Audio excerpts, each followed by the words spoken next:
Tonight, guys, hey, so we are beginning a series, listen up, we're beginning a series called Impacted People, and if you guys remember last year we did this, where we had people come in and they told their story. How are they impacted by God, and how does their story impact you? Okay, so over the next several weeks, we're going to have different people that's going to come in and speak. Next week, we have Lacey and Dicey. Dicey is someone from the Greencastle campus. She has an incredible story. You do not want to miss her story. So she's going to be speaking next week along with Lacey. And then The Gathering. If you guys know what The Gathering is our young adult group. They're going to be coming in and speaking to you in 2 weeks. And so I'm not sure how many of them are going to be here, but they're coming in and they're going to tell you what their experiences are. And so I'm excited to have Carly and her crew that's going to be with us. And then the last week is Mr. Scott Symington is going to be here. Do you guys remember Scott Symington? So Scott is the Scientologist, or not Scientologist. He's the science guy that we had at the retreat. Okay, if you remember, he was the one that did apologetics. And so he's coming in, he's going to be speaking. That's going to be the last week of the series. And so I'm excited to have all of these people with us. But tonight, we have a very special guest. We have Mr. Jeff Sarver in the house. Mr. Jeff, come on up. So I am super excited to have Jeff come to the stage. And Jeff and I had breakfast the other day, and I heard his testimony. And guys, you're going to be you're going to enjoy his message. I really wholly believe that because he has an incredible message of how God has really changed him and impacted him. So do me a favor, just kind of buckle up. Let's get ready for Jeff. Let's give it up to Jeff one more time. All right, Mr. Jeff. Mic's on? Yeah, mic's on. I might have to go to the glasses. Yeah. Oh, you need the glasses. Are you that age now, Jeff? I am. You are. All right. That's all right. All right, Jeff. So, you tell your story. Okay, so Scott asked me to do some bullet points, so he wanted me to start from the beginning. So, I'll be honest with you. Growing up as a child, I didn't have a relationship with God. And excuse me, I'm going to try to get through this without getting too emotional. There are parts of this where it's kind of hard for me to talk about it because I do talk about things with individuals, but I don't usually do it in front of groups. I do a lot of public speaking, but I don't usually do it regarding this kind of stuff. But Scott prompted me, and this is what we're supposed to do, be disciples. So I'm moving the ball forward. But growing up, my dad, just to give you a little history, my dad was a Sunday school teacher. He would teach Sunday school every Sunday, knew the word inside out. People had a tremendous amount of respect for my dad. But honestly, during the week, my dad was not a good person. He was extremely violent. I have a twin sister. I have an older brother who was already out of the house. And I had a twin sister living there. We were the only 2 kids left there. But he would never go after my sister because she was a female. So he would come after me. My sister would lock herself in the room, and she would study and put music on so she couldn't hear the chaos that was occurring outside her room. As a result of that, she did become a doctor. So my twin sister's an infectious disease doctor. So she did a lot of studying. But I was out there trying to deal with my dad, and I was just a little guy. So I don't want to spend a whole lot of time on it. It's just I would just tell you this. I went to bed afraid every single night because I thought, this guy's going to kill me. Like, he hates me. And he never really apologized. He wouldn't apologize. It's one thing to have anger issues, but, you probably should apologize at some point, but that never happened. But Jeff, you said that he was a Sunday school teacher. Yeah. So did he have, so on Sunday mornings, he was one person, and then during the week, he was a completely different person? Yeah, so early on, I got this really mixed message about church. I really didn't understand it. I didn't want anything to do with it. Church made me angry because, obviously, I had a father who was teaching Sunday school who was teaching the word to people, but then acting completely different at home. And Yeah, so I tried to get as far away from church as I could.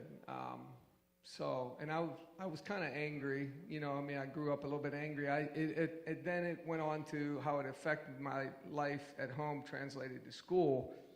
I was constantly in trouble. The teachers would always tell me, like, you should be more like your sister, so then I would try harder not to be like my sister. I had a car in school. It got me into a lot of trouble. My friends and I would skip school and drive around in the car all day. I literally had a teacher one time tell me that I was a loser and I wasn't never going to amount to anything.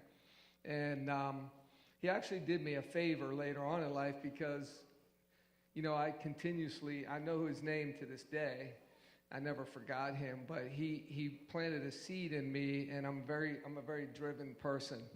I'm always trying to outprove people. I want people have opinions about everyone, and I always say opinions are like rear ends. Everybody has one, but right? Nice analogy, but they don't mean anything unless we give a meaning. And when you're young, it's hard not to do that. So I would give it meaning, and I kind of just played up into that loser role more. So, but it actually, as I got older, it made me be more driven because I wanted to prove people that they didn't really know who I was. Because at the end of the day, I will tell you all you that in here, people will have opinions about you, but they don't know you. You know you right here. It's in here, and everyone has a purpose. And I don't care what people's opinions are. You use those opinions to prove them wrong, and you don't have to do it through talk. You just quietly go about. And that's what I've kind of really tried to do all my life, is quietly go about showing people they really don't know who I am. So I like when people say I can't do something, because then I'm going to show them that you're wrong. I'm going to do it. So as a result, I'm not proud of this, but I did quit school in 11th grade because the violence got to a point in my house that it was so bad that I started going back after my dad. I was getting bigger. I was getting stronger. My dad would come after me, and then I would go after my dad. So I was done with him trying to beat on me all the time. So it just got really bad, and one of us was going to get hurt. So I just quit school in 11th grade. I went in, signed the papers. I didn't have any plan at that point, but they told me if I quit school, I could get my GED, but if they threw me out of school because I wasn't doing anything, I couldn't get my GED. So I quit school, and then I actually did get my GED, but the critical point in my life was I decided to go into the Air Force, because at that point I could still go, you could go into the Air Force on a GED. So not thinking that I was smart enough to get in the Air Force, I thought, well, I'll take the ASVAB. But somehow I feel like, and this is every step of the way how God has always worked in my life, but I was just too dumb to recognize it, because I took the ASVAB and I scored high enough to get in the Air Force, which, like, that blew me away. I was like, wow, I can't be that stupid. So I did. I went into the Air Force. I think I have some pictures up there of me in the Air Force. I was just a skinny little guy. Now, keep in mind, in this picture, I'm only 17 years old. That picture at the bottom, I'm in Utah. It's pretty hot out there. We were on maneuvers out there. And so I went into the Air Force as a weapons specialist.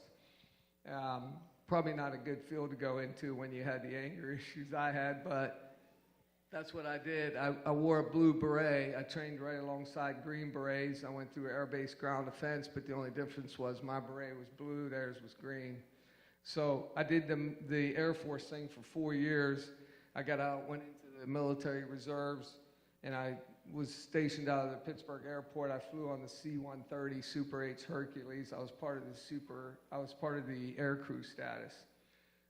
That was probably the best time of my life, flying on the planes and having my air status. I went through all the same training as the pilots did. I went through the altitude chamber in Bowling Air Force Base. They put a mocked up C-130 in the water, and we got in it, and they sunk it. We had scuba divers all around us. We had to get out of the plane without panicking. If anybody panicked, they would pull you out, and then you would be washed out of the training. So like I said, it was just a mind thing. It really makes you a lot stronger and that was all part of the journey, because, everything I dealt with at my house. Now, up to this point, I still was not having any kind of communication with God. I wasn't interested in church. I was distancing myself as much as possible. So after the military career, I got out of the Air Force. I started at Penn State. I wanted to actually go into psychology because I wanted to figure my dad out. So I actually was majoring in psychology at Penn State, and the opportunity came up to apply for the state police. So I thought, what the heck, I probably don't have a chance, but I took the test.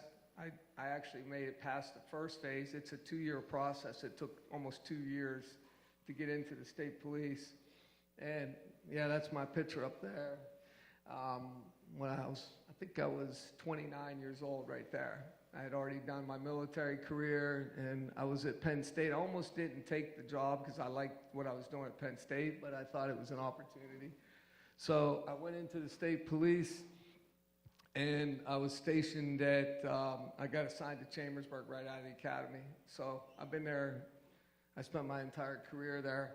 Now, while I was in the state police, I did receive a lot of accommodations. I got an accommodation medal I was off duty actually, and I was coming up over a bridge. It was in the middle of winter, and I looked down and I seen a guy in the water, and I thought, man, there's a guy in the water. I had my oldest daughter in the car with me. She's not here, but I told her, I said, Shelby, wait in the car. And she's like, Dad, what are you doing? And I was like, I got to go help this guy out. And so I took my jacket off, took my shoes off. It was freezing cold water. And he was out in the middle, and I dove right in. And as soon as I dove in, it took my breath away. I almost froze for a second. But as soon as I got up to him, he started to get violent. He actually took both of us under the water. And I actually had to get a little physical with him because I was trying to save this guy, and he's going to drown both of us. So I got him in my arm around his neck, and I got him in an arm bar, and I had to drag him the whole way to the shore. So once we got to the shore, that's when the fire department showed up. Nobody showed up the whole time while I was out there. But there was all these people standing up on the bridge watching, but nobody was coming down to help me. So once I got him to the bank, we were both covered in blood. And so he must have been bleeding. I somehow must have cut him or something.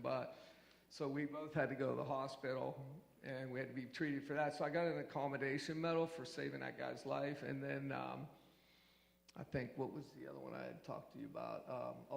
Okay, so I was in the state police, and I was married at the time, and I had my two oldest kids, they were small at that time, my oldest daughter and my son Dalton. We lived in Kensington Heights, right off of Nottingham Drive. And it was the middle of October 1997. We had 4 horses, and she wanted to go. We kept them up in Orrstown. She wanted to go feed the horses. So I said, okay. So we'll take my truck. So we all piled. I had an old Ford truck. It had the crank windows. At this point, you still were not Christian, right? You were still not a believer Christian in Jesus at this point. No, actually, that's a good point. I spent my whole career. At this point, I was on the job as a trooper for probably 6 years, and I'd been involved in some pretty hairy stuff. But I never really gave it a thought. I didn't have a church. I wasn't going to church. I will say this, too, with my ex-wife. There was a point where I did try to get her to go to church because I wanted my kids involved in the church, and she absolutely wanted nothing to do with church. And that's kind of like a drop the ball moment because as a dad and a leader of the house, I should have just, aside from her, I should have taken my kids to church. I didn't do that. I didn't have the motivation to do it. You got to keep in mind, I didn't have anybody to witness to me. I didn't have a mentor. So I was just kind of out there, just kind of out there. So 1997 rolls around, October. We jump in the truck. It's an old Ford truck with the crank windows. For some reason, I had the window down. It was October. I don't know. I guess I was hot. But we were getting ready to back out of the driveway. This is the crazy thing. Now, these are all God moments. It's all how you depend on how you look at it. I really feel like it's a God moment. I spent a lot of time trying to figure this part out.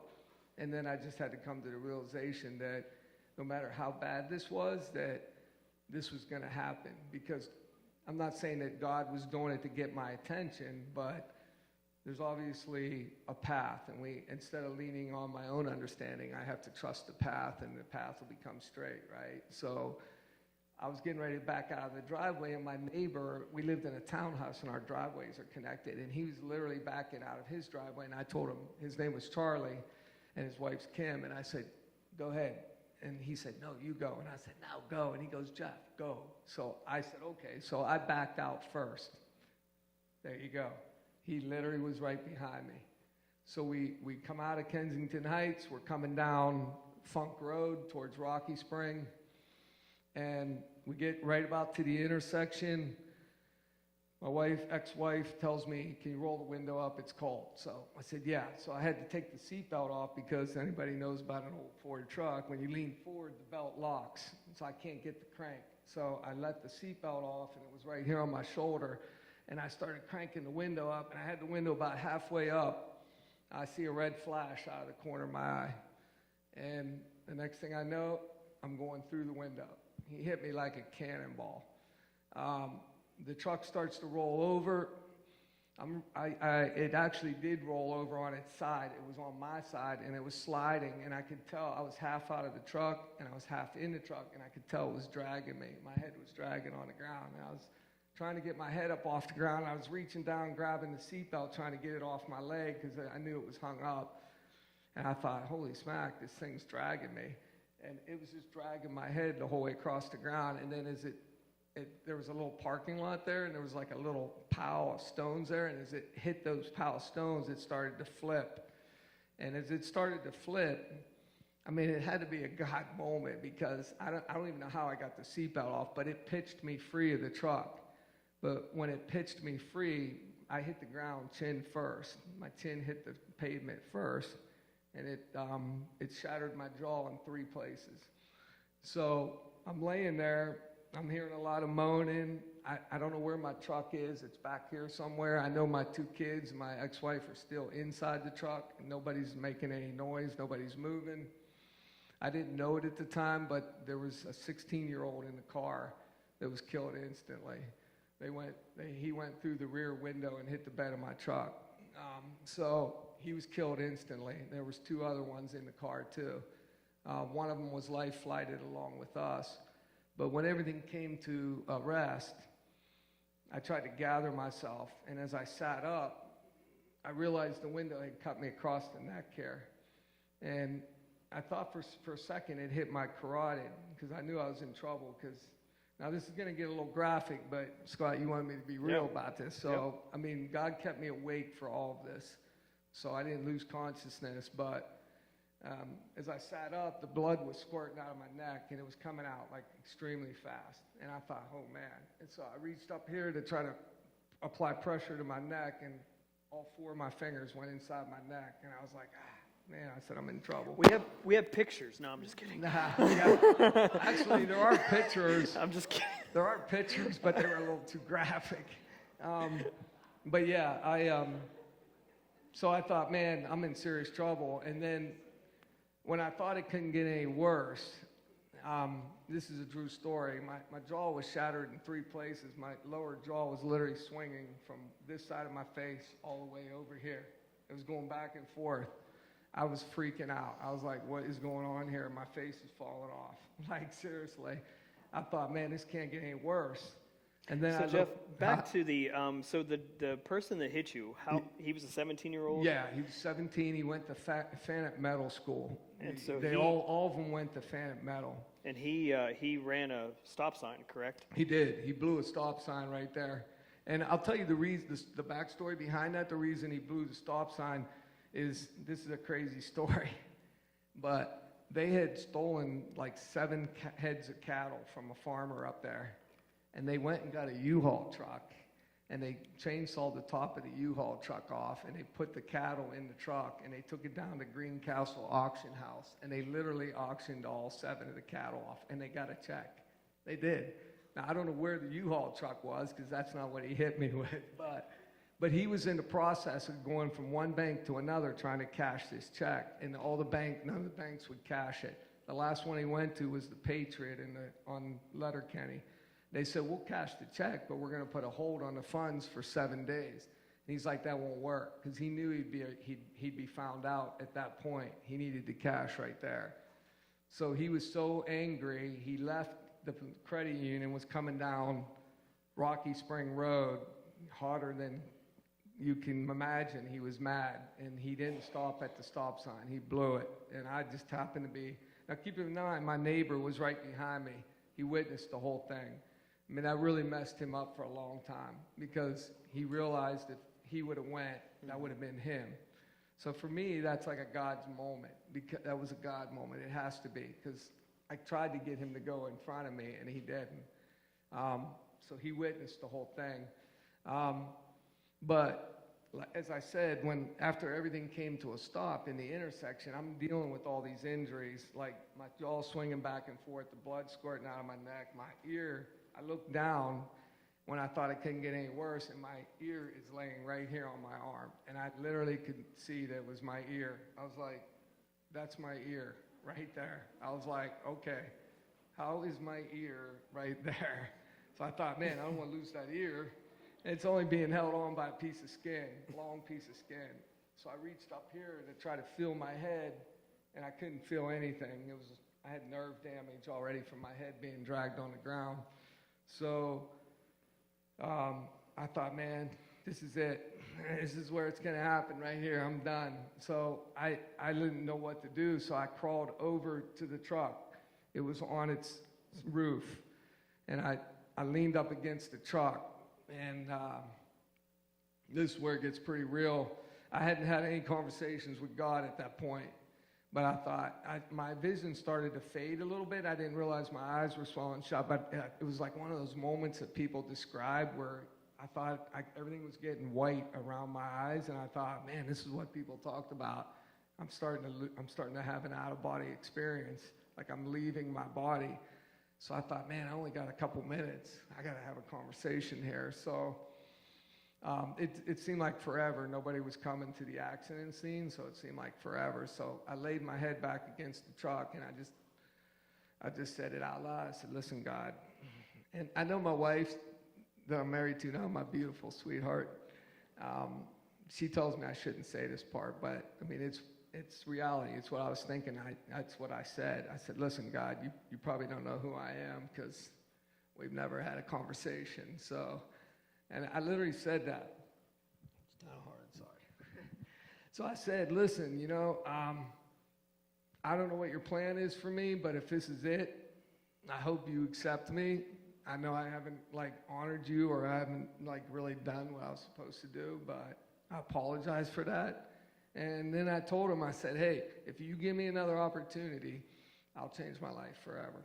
Just give me a chance here, and I'll change my life forever.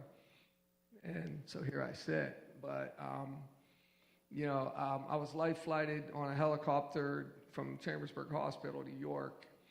I was in intensive care for probably about 2 weeks. I didn't wake up for 2 weeks. And so there was 2 weeks I didn't know what was going on.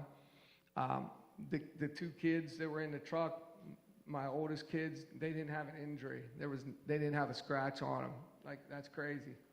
And my ex-wife, she was on the passenger door. She actually had C1 fracture of her neck. So they life flighted her as well. We were in separate rooms, but they had to put state troopers outside of each one of our rooms because I was a trooper at the time, but I was off duty. But there was so much media and attorneys were trying to get into our room because, they call them, I forget what they call them, but all these attorneys were trying to get into our room, so they had to put a trooper outside of each one of our rooms to limit how many people who was allowed in our rooms. But when I woke up 2 weeks later, my jaw was wired shut. My head was all bandaged. I didn't know where I was at. I went to open my mouth, and I couldn't open it. And I had the button right there, and I started pushing the button. And she came in, and she's like, okay, I know you're probably panicking. She said, but I got to explain to you, you were serious injuries. Your jaw was fractured in 3 places. We had to wire your jaw shut. And I was like, She gave me a notepad and a piece of paper. Should I tell you what I wrote on it? Sure. I mean, not fully, but you. Yeah. I wrote the letters WTF. And she's like, I know. She's like, she said, your jaw was broke, Jeff. We had to wire your jaw shut. And I was like, I'm like looking at her like a deer in the headlights because I can't open my mouth. And I was like, I was panicking. So they had to like calm me down. But the short end of it is I ended up having a hospital bed at the house for an extended period of time. Lutheran Home Care Services had to come in 3 times a day to change my bandages. What I was left with when they took the bandages off, I had nothing. I had just my earlobe, and I had a hole in the side of my head. So I was in the wires for 14 weeks. They delivered Ensure to the house like multiple times a day. They tried grinding meatloaf up. I wouldn't do it because it was disgusting. So I kind of lived on milkshakes and Ensure for like 14 weeks. I lost a lot of weight. But the biggest thing was I wouldn't go back to work because every time I would look in the mirror, I'd see this hole in the side of my head. And I did try to go out a couple times, but people would stare at me. I could tell people were staring. They were like, man, that dude's a freak. Like, what happened to him? Like, you know. So I ended up becoming like a hermit. I wouldn't go anywhere.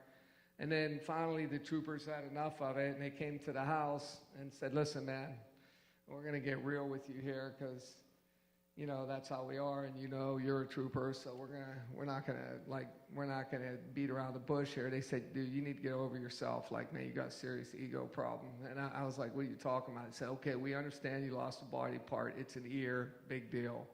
They said, you know, you're still somewhat normal. They said, and you still got all your arms and legs. You're not in a nursing home. Put your uniform on and come back to work because we need you there.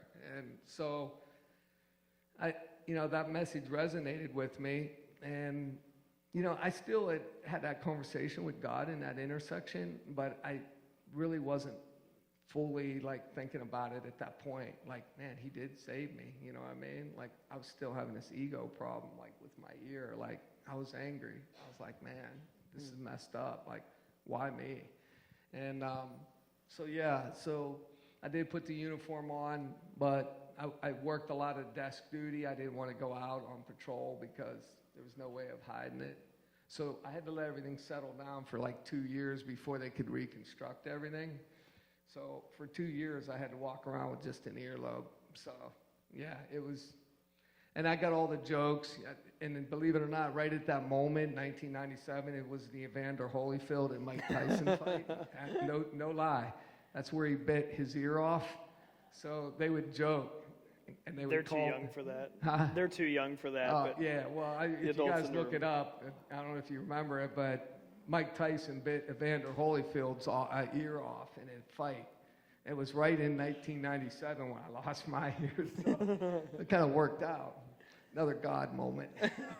But they would order pizza and at the barracks, and they had this rubber slice of pizza with an ear on it they got from Spencer's Gifts, and they put it in there and said, hey, you get the honors, man, you go first. So I opened the pizza up, and there's a slice of pizza with an ear on it. I said, oh man, look, it's your ear. And I was like, so, I mean, that's troopers for you. They were trying to break the ice. So yeah, so after about 2 years, they decided to start some reconstructive surgery, so I went out to a place in Pittsburgh. I had a phenomenal doctor.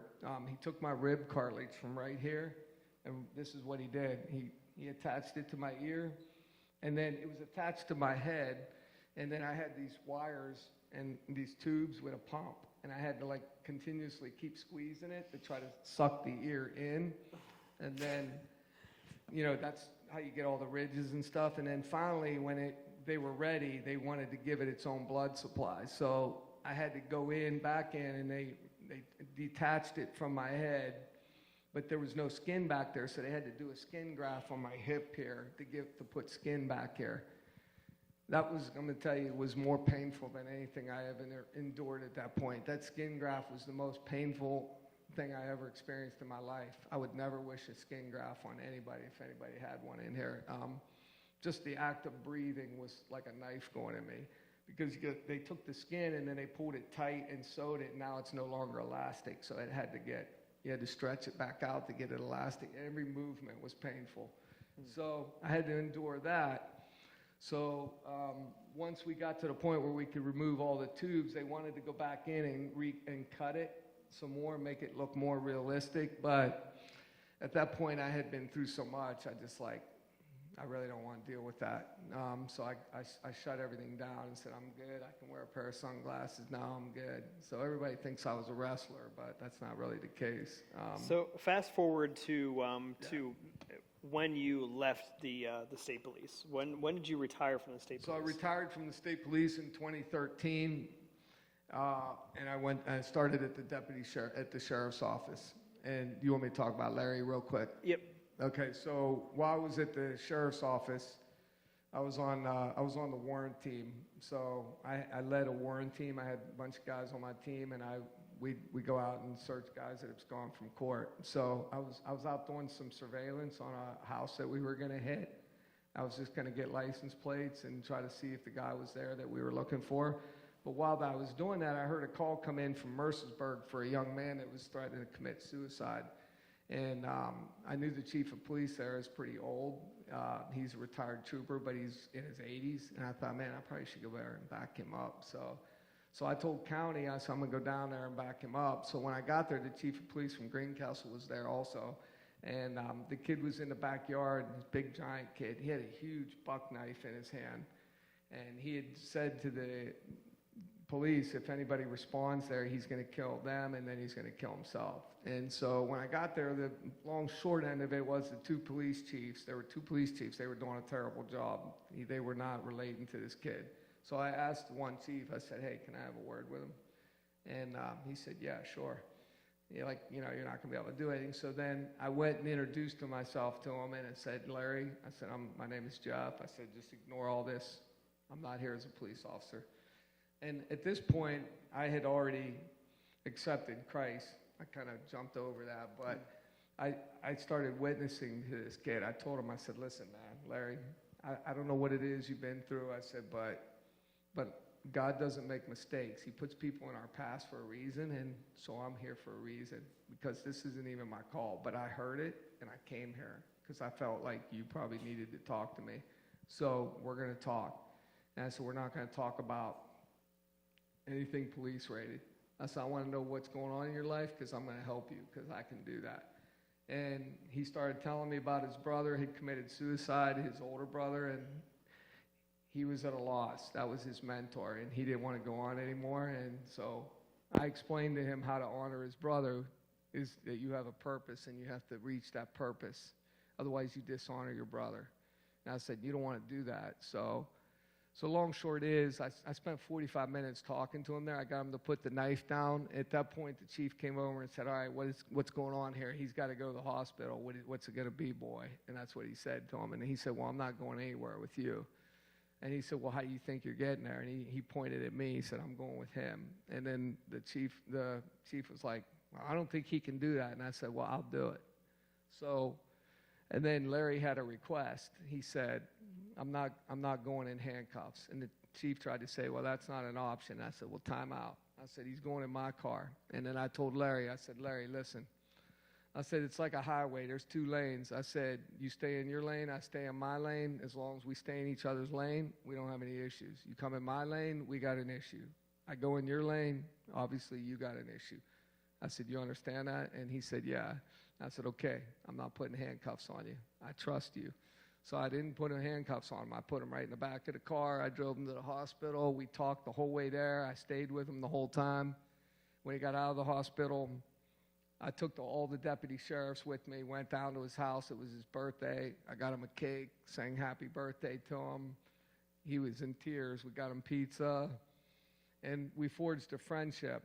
And his mother called the sheriff's department. She was crying. She left this emotional message about, I don't know who this deputy is, but he saved my son's life. And he had no purpose, and we've been trying for years to get through to him, and we couldn't do it. And he did it in one day talking to my son. And he has a purpose. And so as a result of that, I got a community hero award. I think you probably have a picture of it right there. Yeah, and that's the story up there. I was awarded the Community Hero Award for saving his life. And Larry's about to get married. He just joined the United States Army. He wants me to come to his wedding. His mother just left this long text message to me. Oh, yeah, right there. She just sent me that text message the other day about Larry. This is how powerful this is when you discipleship somebody. Like, this is all led by the Lord working through me to Larry. This is how powerful of an impact you have on somebody. Your words you might not think mean much to somebody, or to you, but it could mean everything to that person. This is a life-changing moment for Larry. He's in the United States Army. He just got sworn in. He's getting married. I mean, his life, he has purpose, because I told him that. I said, and every day he lives to make his brother proud. So, but if I could back up a little bit, I know I'm on a time thing here. At that point, how I accepted Christ was because, and this is how God works. Everything is a God moment, because I didn't know my wife, Christy, at 1997 when this accident happened. And by all accounts, I should have been dead in that intersection. I've investigated hundreds of accidents as a trooper. And there was ones that weren't even nearly on the level as mine, and people were dead. And so there's no explanation for why I survived that accident, other than God had a purpose for me. But I was leaning in on my own understanding and not trying to trust the path. Like one of the Bible verses I shared with you here was that lean not in on your own understanding, but trust the Lord in all his ways, and your path will be straight. I wasn't doing that. And, like, that's a human nature. I'm trying to lean in on my own understanding. So it was 2003, I think, when I met my wife. She pulled up beside me at a intersection, and I was in a marked state car. I was in full uniform. I wasn't looking to talk to somebody. I looked over, and she was trying to say something to me. So I put the window down. I said, "You trying to talk to me?" And she's like, "I thought you were going to pull me over back there." And I started laughing. I said, "Yeah." I said I was looking for a reason to. I was joking. But then at that point, she told me I was a fine-looking man. So I thought, uh-oh, she's hitting on me. I was like, she's hitting on me. So I pulled my proverbial pen out that we always have under our ties, and I said, "Well, listen, we don't have much time. If you give me your phone number, I'll call you." Because at that point, this accident, we had to go through some counseling, and the counselors had told my ex-wife and I that this accident will do one of two things. It'll bring you closer together, or it'll drive you apart. Well, for me, it should have brought us closer together, but for my ex-wife, she just went off the deep end. And so we were in the middle of a divorce at that point, and I was attempting to get custody of both my kids, which inevitably I did. But that's when I met her. And from that, I called her after that, and the rest is history. We lived together for 5 years, and then we got married. I know I wasn't supposed to. Her dad is a devout Christian. He very active in the church. He used to tell us that, "Hey, you guys need to get married." And so we did. I did get married. We got married, and we had my beautiful daughter, Aubrey, over there. The point of that story is, though, in 1997, when I was in that intersection and I thought for sure I was going to be dead, if I had a crystal ball and could have looked into it, I would have seen, oh, I'm going to meet this beautiful woman. I'm going to have this beautiful daughter. I'm going to be okay. I just need to sit back and enjoy all these traumatic injuries, and everything's going to be fine. But I didn't have that luxury, so that's where you have to trust the path. I literally had to trust the path. And I wasn't. God had a plan already laid out for me. I didn't even know what it was. He was going to put her in my path for a reason, and I was going to inherit this beautiful daughter. So, that, to me, when people start doubting, I love to tell them that story, because I should have been dead in that intersection. There's no reason I should have been alive in that intersection. I had all these injuries going on. They were pretty traumatic, and I survived it. So, but it came to April of 2008, is that right? 2008, April. When I met Christy, she was very active in the church, devout Christian. She kept prodding me to go to church. Now, I will tell you, she went to St. Thomas Assembly of God Church, and she didn't warn me in advance what happens at that church. So the first time I went there, all of a sudden this guy jumps up and starts speaking in tongues. And I looked at her and said, what the heck's going on here? I was like, is this demonic or what? And she elbowed me and she's like, stop. And I was like, what is happening here? I've never seen this. Like, this guy was speaking in tongues and he was actually doing a pretty good job. And then there was a long pause and then the pastor interpreted it. And I was like, man, I've never seen anything like this. But I would be honest with you, I would spend a lot of time sitting in church, though, looking around at people, and it would get on her nerves, and she would tell me, like, stop looking around. I said, I know that guy over there. So what's he doing here? I said, he never comes to church. And she's like, maybe he's here for the same reason you are. Quit judging people and focus on the message. Because, you know, I grew up thinking that people were bigots that went to church. And I don't mean that offensively, but my dad was the leader of them. He was a Sunday school teacher, and he was completely different at home. So I just had a really messed up message. But she finally never caved in on me. She kept prodding me, and then finally 2008, I called her into the bedroom. I was sitting, I had a moment that came over me, and I said, I want to accept Jesus is my Lord and Savior, and I need you to help me because I don't know how to do it. And so we read the prayer together. And from that moment on, I mean, as a trooper and as a deputy sheriff, I never witnessed to anybody. I couldn't even think about that. That would be like an awkward moment for me. But the moment I did that, I was a changed person. I started listening to Christian music in the patrol car. We responded to a warrant and kicked these doors in on a thing extremely violent. Yanked this guy out. I'm dragging him to the car. I throw him in the back seat. He's in shackles, chains. And I didn't have time to turn the car off. And I had the Christian station on, and music was playing. And all my partners are like, what is that on the radio? And I said, it's Christian music. And they said, what? You listening to Christian music? And I was like, dude, it puts me in the right space when I come here. Like, you know what I mean? Because that's what I would do. It'd put me in the right headspace. So they all started doing it then. They said, I want to try this out. So I literally got the guys to start listening to Christian music. And then I started witnessing to a lot of the inmates because they were sitting in the back of my car in shackles and chains, and they're at their lowest point. So I used that as an opportunity to start witnessing to people. So. So, Jeff, I love the fact that one of the last things you said discover your purpose, use that purpose to discipleship others. Right. I love the fact that you, over the years, you have used your platform to discipleship, disciple other people. And I absolutely love that. I think that's where, when we're looking at impacted people, God impacted you in an amazing way. Through that accident, you were looking at that saying, okay, I don't know how God's going to use it, but he used it in an incredible way. And now you're able to use that. Now you're working with Tuscarora School District. You were overseeing the safety for Tuscarora School District, and you were a state trooper. You were on the sheriff's department. And God is still using you in an amazing way, even through our youth ministry. You know, God is still using you in an amazing way to be able to impact our students. And so I absolutely love that. I wish we could keep talking. Unfortunately, we're out of time.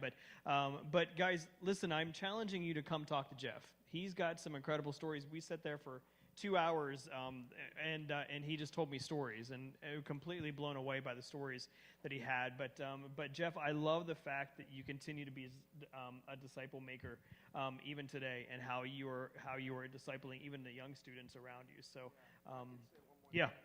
So Scott read my challenge to you. Like, I want you to understand that, because I know in the school atmosphere, and when I first went there, they weren't real keen on me witnessing the kids, but I do it anyways, because I told them, like, I don't need this job, so I'm here for a reason, so I'm going to do it. And so now they let me go because they see the effect that I have on the kids there, because I line these kids up, and even a lot of them don't get to choose the background, and they look at me and they think, oh, this guy's a made guy, and they don't know anything about me. They have no clue what I dealt with when I was a kid. And I don't share all that with them, but I kind of give them hints that, like, if you knew what I went through, you would be amazed. But the point is that God doesn't line 5 people up and say, I'm going to give you a gift, but I'm going to skip you. That doesn't happen. Everyone in here has a purpose. If you don't know what that purpose is, you find out what that purpose is, and you use that to move the ball forward. And that's what I try to do every single day. You got to move the ball forward, and you got to use your purpose. Every one of you have a purpose in here. Believe it or not, you do. And, you know, God's always right there. He is. And, Yeah, it's incredibly powerful. I mean, and I don't live up to it every day. I do fail sometimes, but I always go back to that intersection and I remind myself of that conversation. I promised him, if you spare me, I will change my life. And I can never go back on that promise because I'm here. He spared me. So, yeah. So while the worship team comes up, Jeff, will you pray over our students? Would you do that for us? You know what? It's okay if you don't. If you, I could. But... Okay, Heavenly, let me pray over them. Let me pray over you, Heavenly Father. I thank you so much for Jeff. God, I thank you for his story. God, I thank you for the fact that